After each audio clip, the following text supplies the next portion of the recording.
Subscribe करें हमारे YouTube channel साधना gold को और पाएं वीडियोस सबसे पहले।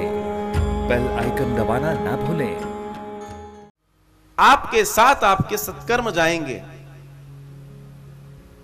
प्रश्न कभी कभी यह भी दिमाग में आता होगा कि बार बार मैं आत्मा की बात करता हूं तो फिर निराकार और आकार ये क्यों भगवान फिर साकार क्यों होते हैं? साकार होते हैं हमारे लिए, क्योंकि हम में अब इतनी बुद्धि तो है नहीं कि निराकार को समझ पाए।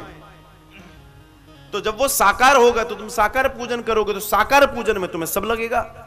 तुम आरती भी घुमाओगे, तुम फल भी ले जाओगे, तुम फूल भी ले जाओगे, तुम हार भी ले जाओगे, तुम सब ले जाओगे।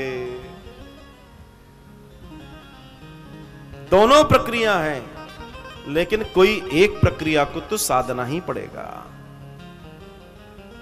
कोई एक प्रक्रिया को तो आपको समझना ही पड़ेगा। अगर आप एक साध लेंगे तो आपका भी सद जाएगा, आप आनंद से भर जाओगे। मेरा एक ही उद्देश्य है, समाज में अंधविश्वास खत्म हो और वेद और पुराणों से विज्ञान आगे बढ़े, आपका भी कल्याण हो, जगत का भी कल्याण हो। आज ये कथा आप तक पहुंच रही है, कई यजमान जुड़े हैं, वो सारा सामूहिक खर्च मिलकर सबने किया और आप तक टेलीविजन के माध्यम से पहुंच रही है। उस खर्च का देखिए महायज्ञ में परिवर्तन कैसे हो गया कि मैं यहां बैठकर देश विदेश से जुड़कर आप तक कथा पहुंचा रहा हूं। यही तो मैं आपसे बताना चाहता हूं। इसको यज्ञ, एक यज्ञ, एक महायज्ञ। जब यजमान के यहां कथा होती है और हजारों लोग सुनने आते हैं तो वो यज्ञ नहीं हो जाता, वो महायज्ञ और ज्ञान यज्ञ में बदल जाता है। एक सत्यनारायण भगवान की कथा आपके घर में होती है और एक सामूहिक होती है, अर्थात आपने एक ऐसी कथा करी जो बहुत विराट करी और उसमें हजारों लोगों ने कथा सुनी, हजारों लोगों ने प्रसाद पाया, तो उस आशीर्वाद, हजारों लोगों का आशीर्वाद किसको मिलेगा? आपको मिलेगा। लाभ किसको मिलेगा? सबको मिलेगा। धर्म कहां बढ़ेगा? सब जगह बढ़ेगा। उन्नति कहां होगी? सब जगह होगी। इस विचार के साथ जीवन जीना है हमें, और जब तक हम इस विचार के साथ जीवन नहीं जिएंगे,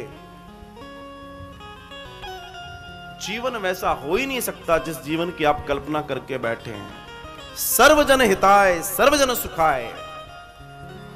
जो व्यक्ति सबके हित के लिए, सबके सुख के लिए सोचता है, उससे अपना हित और अपना सुख कभी देखना ही नहीं पड़ता। फिर वो आता है ऊपर से ड्यूटी करने, फिर वो करता है हमारे लिए। चलती चक्की देख के दिया कबीरा रोए,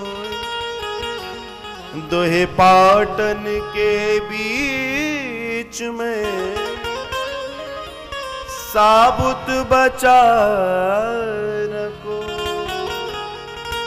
कबीर कहते हैं चलती चक्की देखकर दिया कबीरा रोए और दोई पाटन के बीच में साबुत बचा न कोई। बगल में बेटा बैठा है, कमाल, छोटा है। कबीर से कहता है, पिताजी मैं भी कुछ कहना चाहता हूं। कबीर कहते हैं, बोल। कि चलती चक्की चलने दे, पिस पिस आटा होए। कि चलती चक्की चलने दे, पिस पिस आटा होए। और कीलन पाटी जो रहे, कीलन पाटी जो रहे, उसका बाल न बांका हो।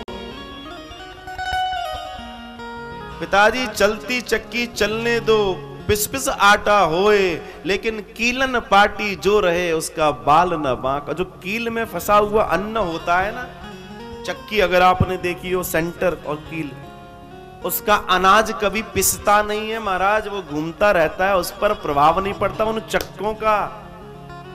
तो जो भगवान की सन्निधि, भगवान के चरणों, सदगुरु की कृपा से अपने जीवन को अनंत आनंद वैभव के साथ जीता है ना, उसके ऊपर इस माया का प्रभाव नहीं पड़ता।